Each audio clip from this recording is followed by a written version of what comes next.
Good evening. I just found out that in your spare time you're writing a novel, inspired by the stories of those who have passed through this court. I think that's a remarkable idea. I'm certain you'll find inspiration on your night shifts. If you listen closely, if you pay attention, you will notice that the walls speak. They carry the echoes of those who have passed through the court, the debates, the decisions, the voices that have shaped our justice. So keep watching over the court, carry out your tasks with care, but also listen and observe. Your work will surely be marked by the discoveries that will help bring your project to life.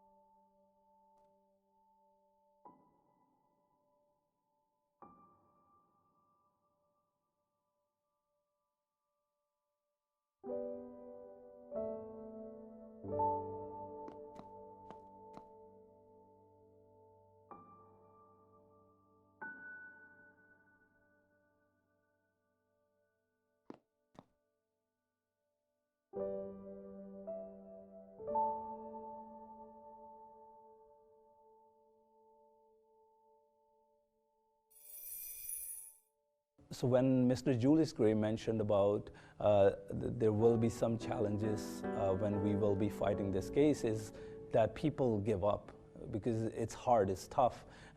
There will be constant media around you, there will be questions, there will be a lot of things, there will be financial issues because we didn't know where will this case go at the end, right?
C'est notre dernier recours. C'est vraiment là. Puis, à quelque part, tu as l'impression aussi de peut-être gambler un peu parce que tu sais pas, on sait jamais. Quand tu décides d'aller en cours, tu sais jamais comment ça va se résoudre. Mais évidemment que c'est parce qu'on est convaincu qu'on va gagner, parce que sinon, on le fait pas. On est convaincu d'avoir raison. Puis, parce que sinon, on le fait pas. Donc là, on se lance pour aller à la Cour suprême.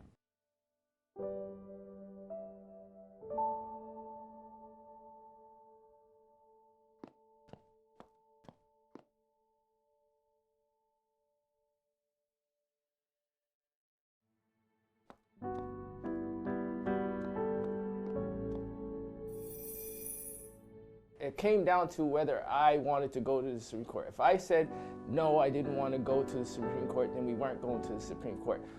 But Rocky made me aware of, how it was going to impact many other underrepresented communities and how people from those communities were looking to intervene with the case.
Notre avocat arrive, il nous regarde, puis il nous dit « On a tout gagné. On a tout gagné. » Puis il repart.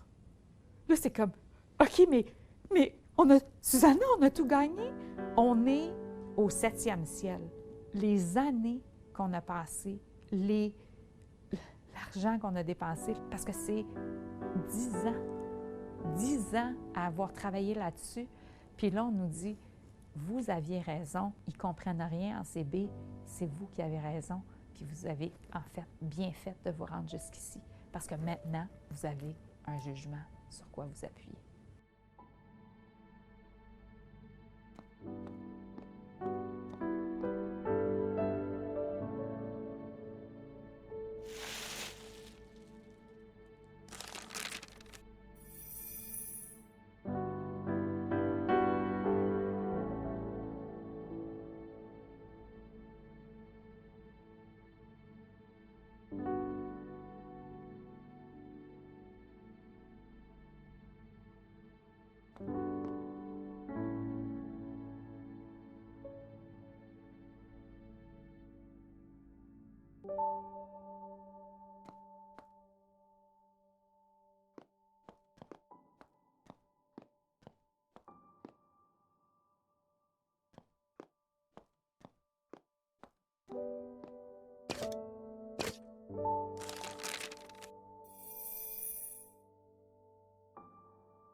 Le jugement, quand j'ai su que j'avais perdu, sur le coup, ça m'a fait quelque chose, mais jamais autant que le moment où j'ai appris que j'étais handicapé. Parce que le jugement, c'est quand même un jugement unanime de 9 juges.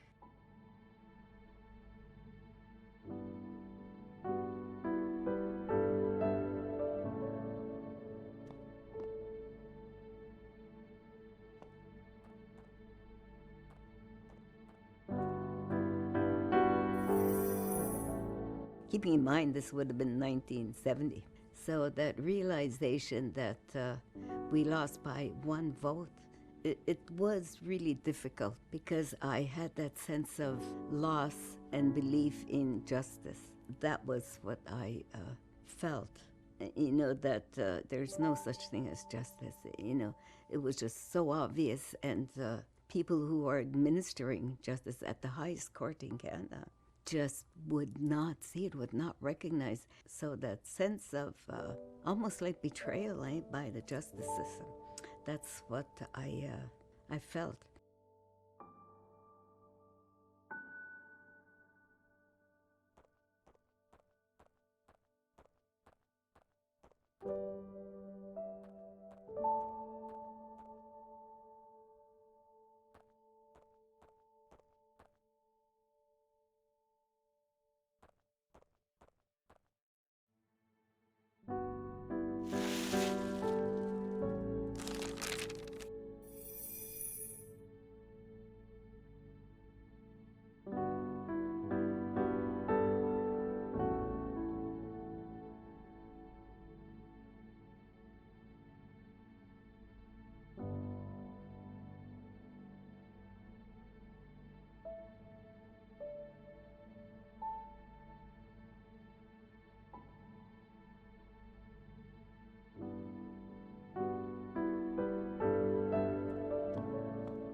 On se prépare. Le jugement va sortir à 9 h le matin, heure de l'Est. On est fébrile, on a hâte.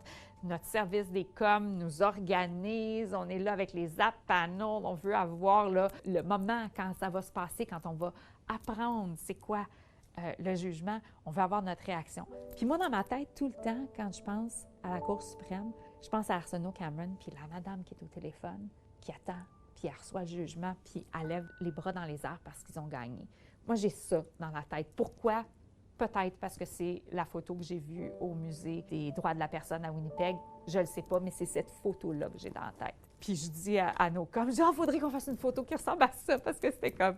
Bien, parce que, encore là, je suis convaincue qu'on va gagner, parce que si on gagne pas, tu me prends pas en photo, parce que ça va être l'enfer.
So when Mr. Julius Gray mentioned about there will be some challenges when we will be fighting this case, is that people give up because it's hard, it's tough. There will be constant media around you, there will be questions, there will be a lot of things, there will be financial issues because we didn't know where will this case go at the end, right? C'est notre dernier recours. C'est vraiment là. Puis, à quelque part, tu as l'impression aussi de peut-être gambler un peu parce que tu sais pas, on sait jamais. Quand tu décides d'aller en cours, tu sais jamais comment ça va se résoudre. Mais évidemment que c'est parce qu'on est convaincu qu'on va gagner, parce que sinon, on le fait pas. On est convaincu d'avoir raison. Puis, parce que sinon... Keeping in mind this would have been 1970. So that realization that we lost by one vote.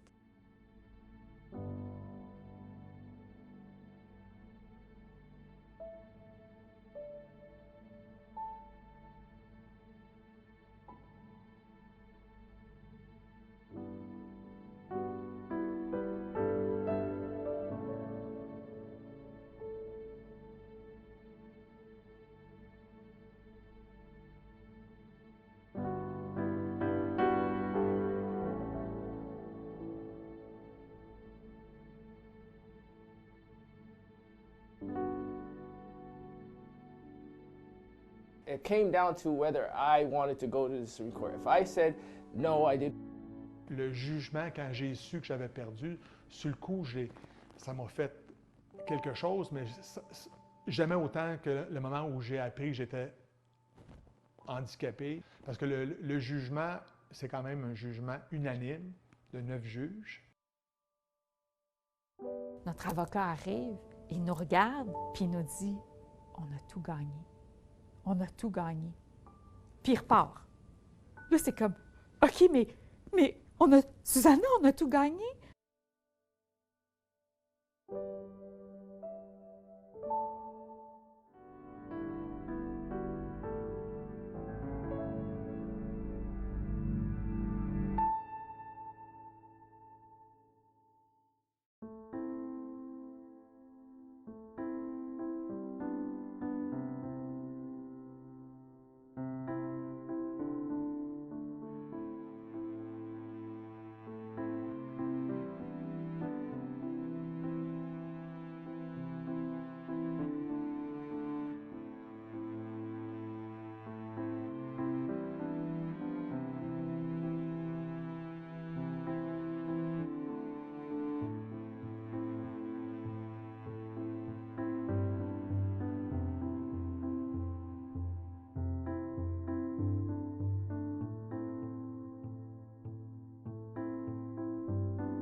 Dans mon travail comme plaideuse, l'aspect le plus gratifiant, c'est vraiment la confiance du client.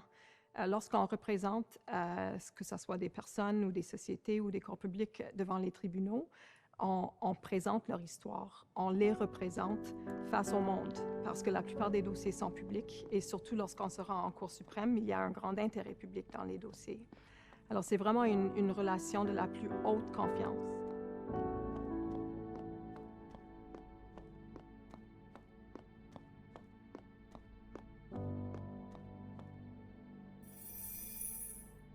Lorsque le jugement est publié, je ne vous cacherai pas qu'on va tout de suite voir les conclusions. Est-ce qu'on a gagné ou est-ce qu'on a perdu?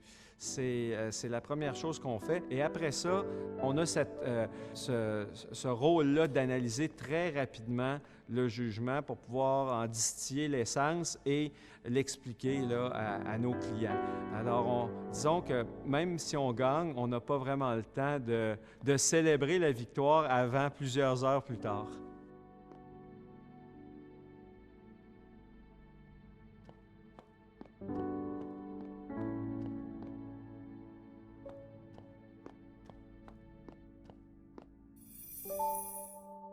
Lorsqu'on vient plaider à la Cour suprême, on est toujours nerveux. Si quelqu'un vous dit l'inverse, je pense que c'est pas vrai. Et peu importe le nombre de fois qu'on vient à la Cour suprême, il y a toujours une nervosité puis un engouement. Je pense que c'est un mélange des deux. On vient plaider 1 heure devant les esprits les plus remarquables en droit au Canada. Évidemment, il y a toujours un certain stress derrière ça. On ne sait pas comment ça va se dérouler complètement. Est-ce qu'il y aura une question à laquelle on n'a pas réfléchi? Ça, c'est toujours la crainte du plaideur. Peu importe la première fois, la deuxième fois, la troisième fois, c'est toujours présent. Et la majorité des plaideurs à qui j'ai parlé, ils ont la même sensation.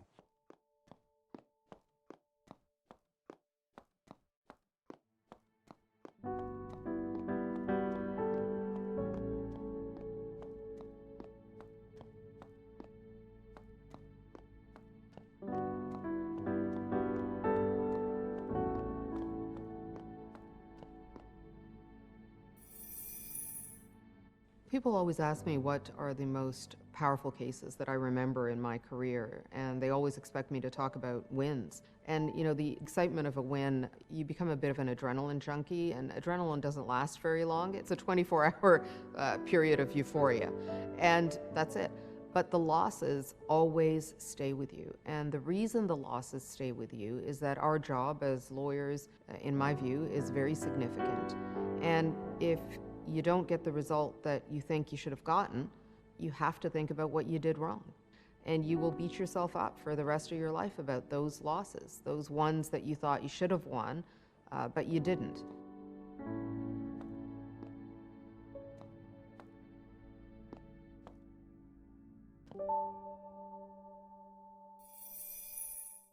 There are many disappointments in advocacy, even if you don't lose. And they're difficult. I find it hard. It could take me weeks to recover, literally, from a disappointing performance or a loss. But the positive side of that is that it means that I have a passion for what I do. And it's an immense gift in life to be in a profession that you're passionate about.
Appearing before the Supreme Court is the most fun. I mean, for me, I love it. I love having a barrage of questions. I love 9 judges directing questions at you. I don't find it intimidating.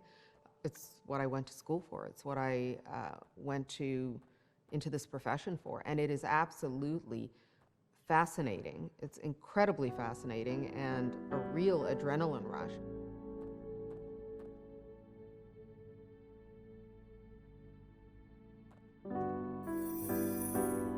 Avant une audience devant la Cour suprême, parlant pour moi-même, je suis très nerveuse, je suis anxieuse, même avec toute la préparation qu'on a fait. Mais cette anxiété diminue une fois qu'on commence à plaider, une fois qu'on se rend compte qu'on peut répondre aux questions. Et il n'y a vraiment rien de plus stimulant sur le plan intellectuel que de pouvoir échanger avec la Cour sur les questions qui touchent le droit canadien. J'aurais bien aimé que l'anxiété diminue avec l'expérience, mais dans mon cas, ce n'est pas le cas.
There's a clock. When you start, you say your first word, you see on the podium that an hour starts to decrease, and it goes very, very quickly. And then at 5 minutes, we're at 2 minutes, I think they have a yellow light, and then when you get to 0 time, you have a red light. And very quickly, if you don't stop yourself, the Chief Justice or the presiding judge will tell you that you've exceeded your time.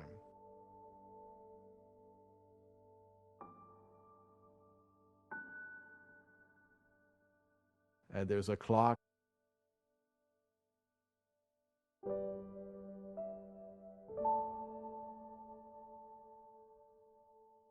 There are many disappointments in advocacy, even if you don't lose.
We acknowledge as jurists that social issues impact judicial, legal decision-making.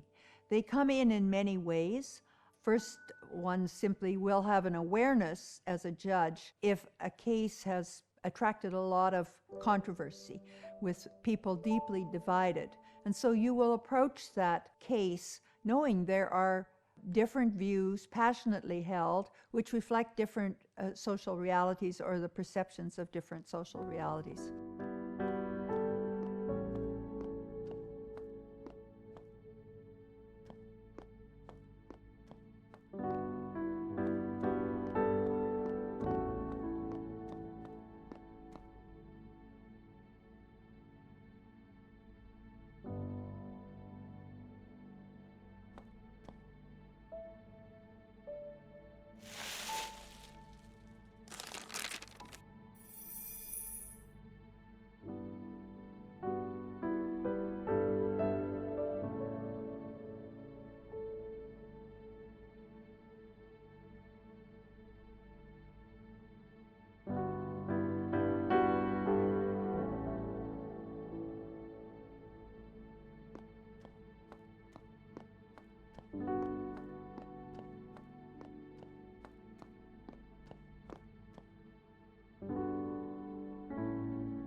Il est normal dans une démocratie, puis une saine démocratie, qu'on ait des points de vue divergents.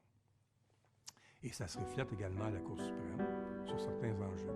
On vient tous de provinces, souvent des provinces différentes, de cultures différentes, de langues différentes, de vécus professionnels différents. Alors, il est normal que sur certains enjeux, on ait des perspectives différentes sur les questions juridiques.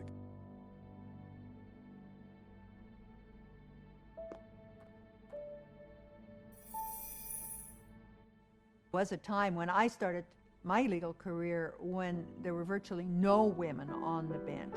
And a woman coming before that court might feel quite outnumbered, quite out of place. Whereas if there are other women there, if you have people from diverse ethnic backgrounds and racial backgrounds, more Canadians are likely to see themselves reflected in the court.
Comment est-ce qu'on décide si l'un va poser la question ou l'autre? Est-ce que la question est préparée d'avance? Tout ça.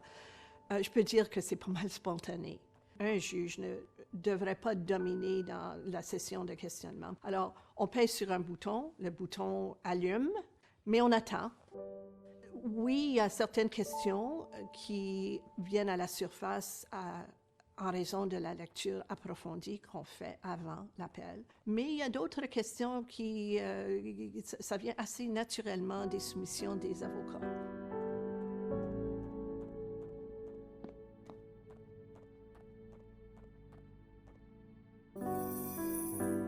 My approach is to sometimes ask questions for clarification, for information, because I need a certain piece of information that's in the record in order to understand the argument. Sometimes it's to understand the legal consequence of the proposition that's being put to me by the lawyer, to understand, okay, this is how the proposition you're advancing works in this case. How will it work in future cases?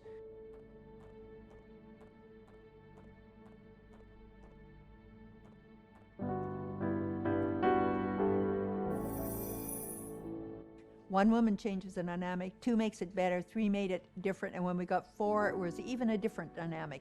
I felt that gender kind of disappeared.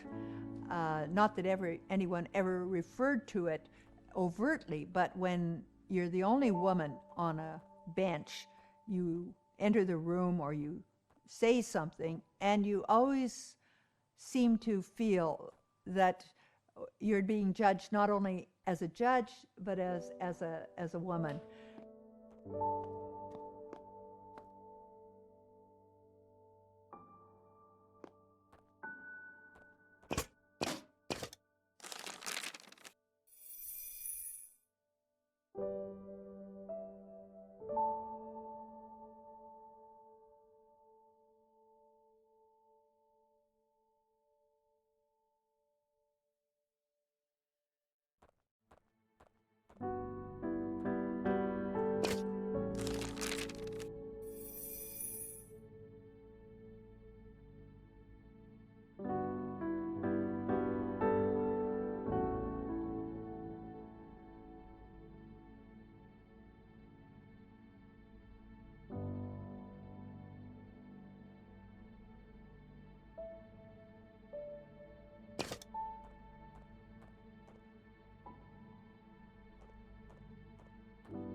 One of the most special things about the court now is its diversity. For over 100 years, the Supreme Court was, all the justices were male and white and largely of Christian background. And then in the 80s, we started seeing a lot more diversity. The first woman was appointed, Bertha Wilson, Claire LaRue-Dubé a couple of years after that. And then in 1989, I was appointed. And I will never forget the ceremony where I was sworn in. After being sworn in, when I took my place on the bench as the newest justice. And Bertha Wilson, the first woman on the court, leaned over and said in her Scottish accent, 3 down, 6 to go. That's the spirit of diversity.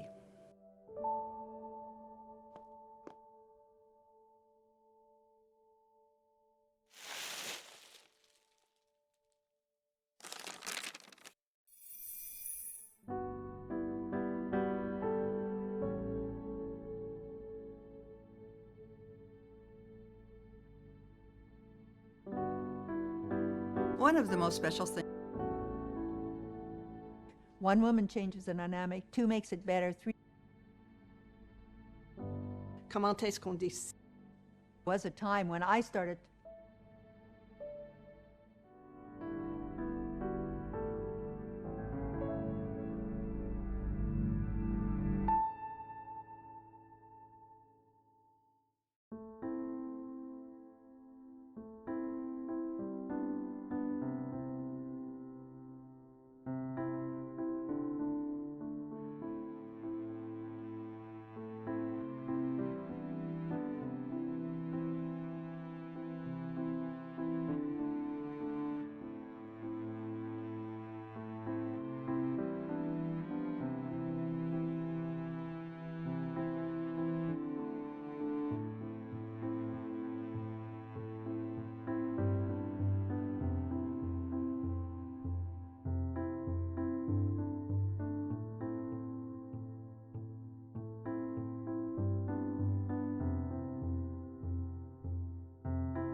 Each night, my footsteps echoed through the hallways, like words on a blank page.